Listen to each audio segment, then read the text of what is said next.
Pandorina kutija se polako otvara. Mensur održao predavanje za drugarima, a onda je Dalila krenula da rešeta. Istina izlazi na videlo. U toku je porodični sastanak, a sledeća tema je odnos Milice Veselinović i Mensura Ajdarpašića, pa je ovonedeljni vođa Bane Čolak dao prvu reč Mensuru. Sinoć se desio nesporazum između mene i moje devojke u jednom trenutku. Između nas postoje dogovori koji bi trebalo da se poštuju.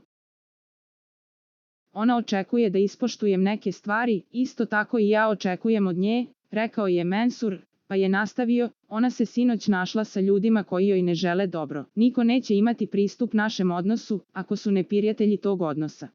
Najlakše je ne pričati ništa, dići noge na garnituru i misliti da nemate problema, dodao je Mensur. Ona je bila ispred, do mene je došla osoba i rekla mi da Milici pune glavu. Ja sam došao i rekao joj da baci cigaru i dođe ovamo.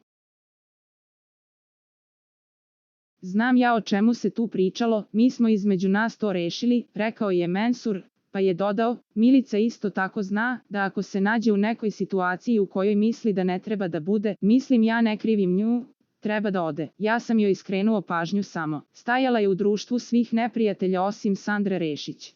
Smatram da nije trebala tu da bude, nema potrebe da sluša tu neke bljuvotine. Pa sam čuo da je Aleksandra skočila i rekla im da nije lepo da pričate o nekom ko nije tu, oni su i na nju skočili, nastavio je Ajdarpašić. Ko ima šta da mi kaže nek mi kaže to u oči, zaključio je Mensur. Sandra je čula o čemu sam ja sinoć pričala. Distancirala sam se zbog naše veze, ustala je i rekla Veselinovićeva. Samo ako možeš da obrišeš pljuvačku Markovu pa da se žališ, rekao je Dejan, pa je nastavio, pa šta je on sad demonstrirao, kao silu. Ma dajte, nek obriše pljuvačku, rekao je Dejan nakon Mensurovog izlaganja, reč je dobila Dalila Dragojević.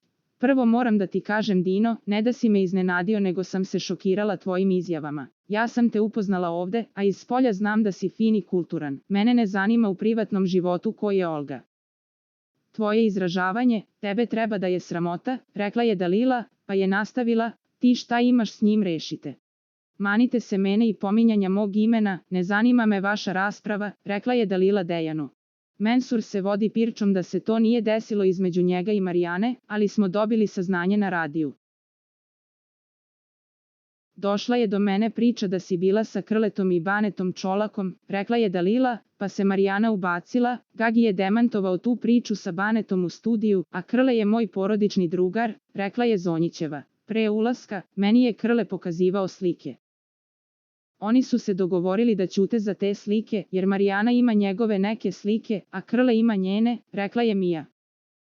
Marijana se brani i to je normalno, a Krle svojim izrazom lica govori drugo, rekla je Dalila. Tom prilikom Marijana je napala Krleta da kaže istinu na glas, on joj je u bradu rekao sam istinu, ne moram 2 puta da ponavljam, nemam šta da demantujem kad ništa nije bilo, rekao je Krle. Za najnovije vesti iz realitija estrade kliknite subscribe, like i zvonce. Svaki dan najnovije vesti, zato nas zapratite.